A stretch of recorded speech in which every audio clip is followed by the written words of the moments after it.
unity you're showing of all communities, of all people, against racism in any form. We absolutely reject all forms of racism, be it anti-black, be it Islamophobia, be it anti-Semitism, whatever it is, we reject it because we know the purpose behind it is to divide radical and working class movements. That is why we are united here today.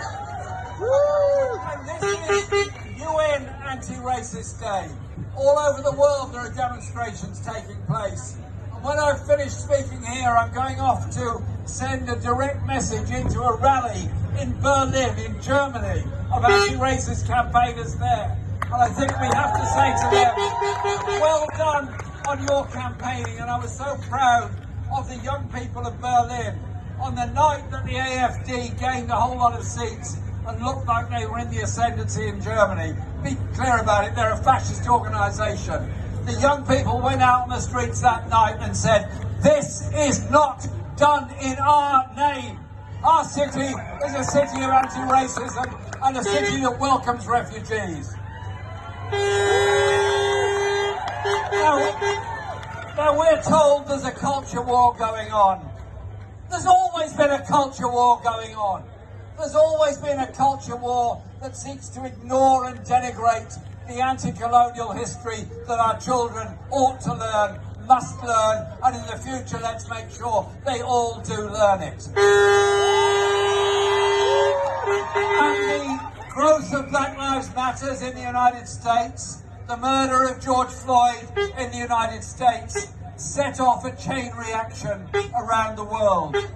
Many people, indigenous people in different communities around the world, communities that are discriminated against, migrant workers that have been so disgracefully treated in Europe, the Middle East and many other places, saw something in the Black Lives Matter's protest and the demands for a change in the way we look at our past in the Black Lives Matter movement.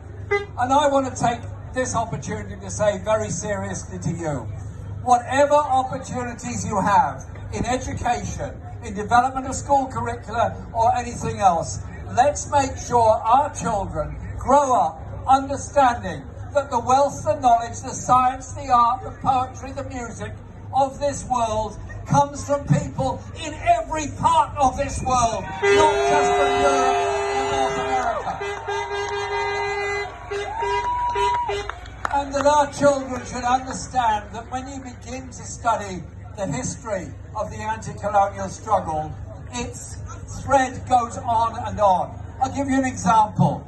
Toussaint Louverture, who led the revolution in Haiti, then called Saint-Dominique, in the late 18th century, that abolished slavery and eventually became the first black state in the world, an anti-colonial struggle of monumental proportions.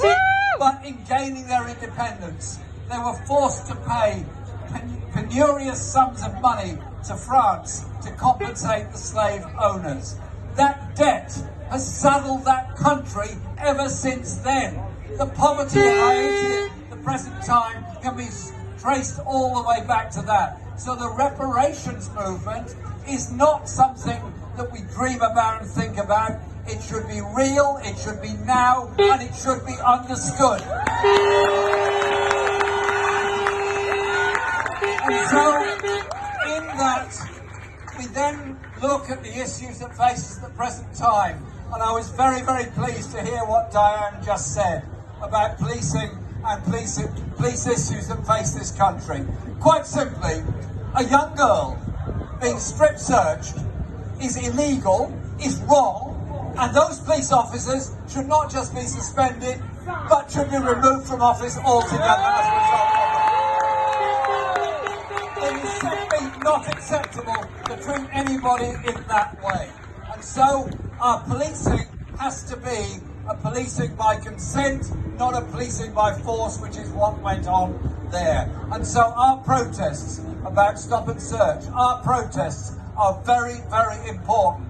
Don't walk by on the other side. Stand with people who are going through appalling experiences and suffering.